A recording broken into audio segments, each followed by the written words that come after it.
Let's make some no-cost liquid fertilizer.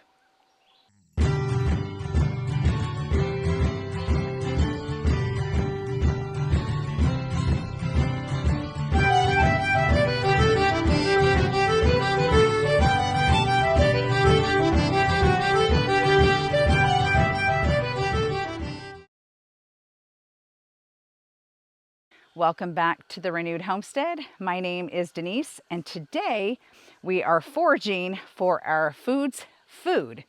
So let's go get some plants for our liquid fertilizer.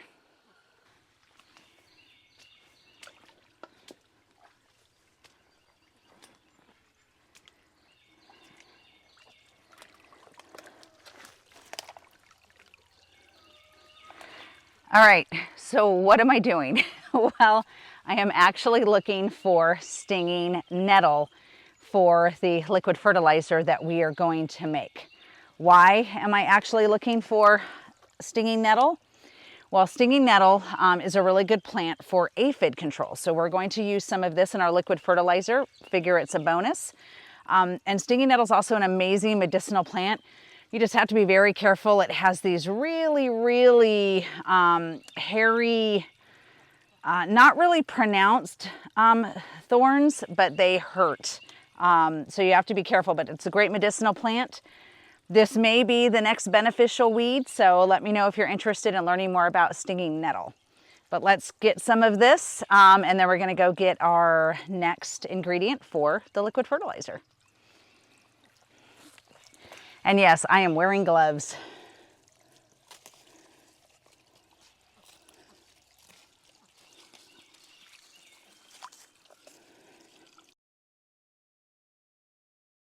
So can you guess what the next ingredient is? We're going to actually utilize comfrey.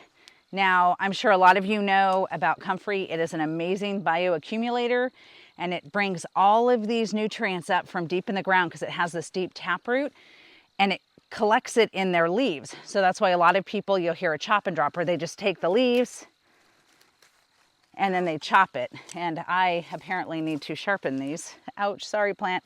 So we're just gonna take some of the leaves right now, and we are going to put it in for our liquid fertilizer.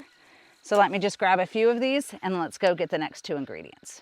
Okay, and as a side note with the comfrey, we have learned from Billy, Michelle, and William over at Permaculture's farm, if you have parts of the plants that are flowering, don't cut them. The bees get really mad.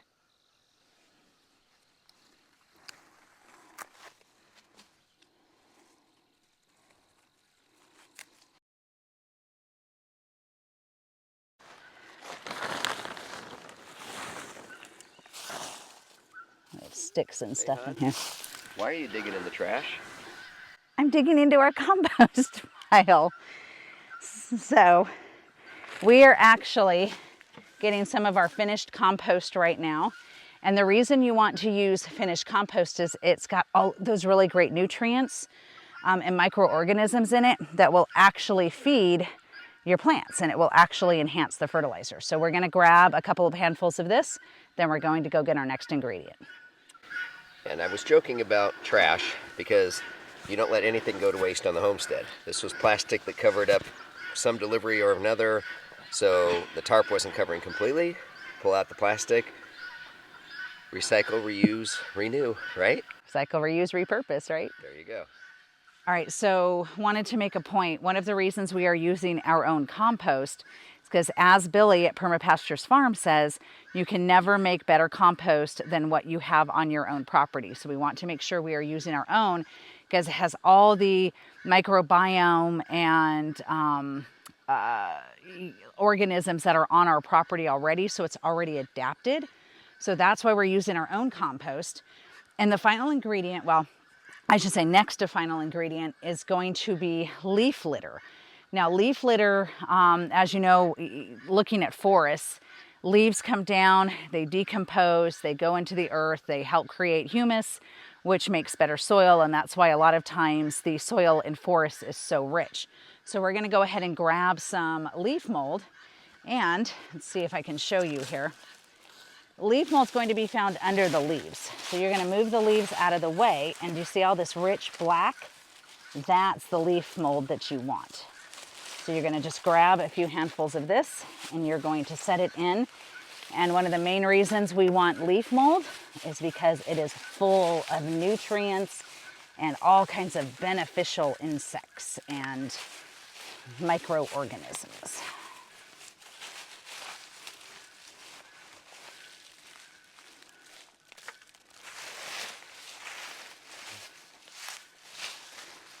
And one thing to remember, this doesn't have to be perfect. Just grab a few things, put it in.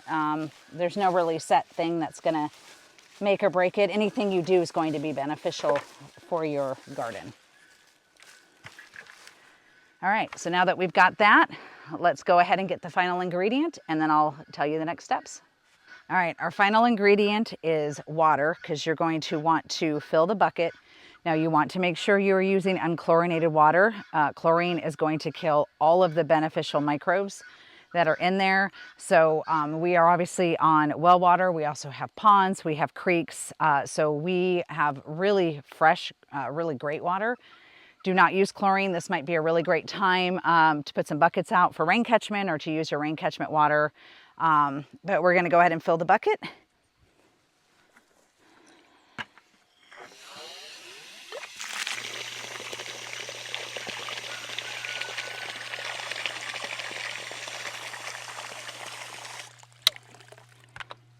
Ooh, that's heavy. 40 pounds.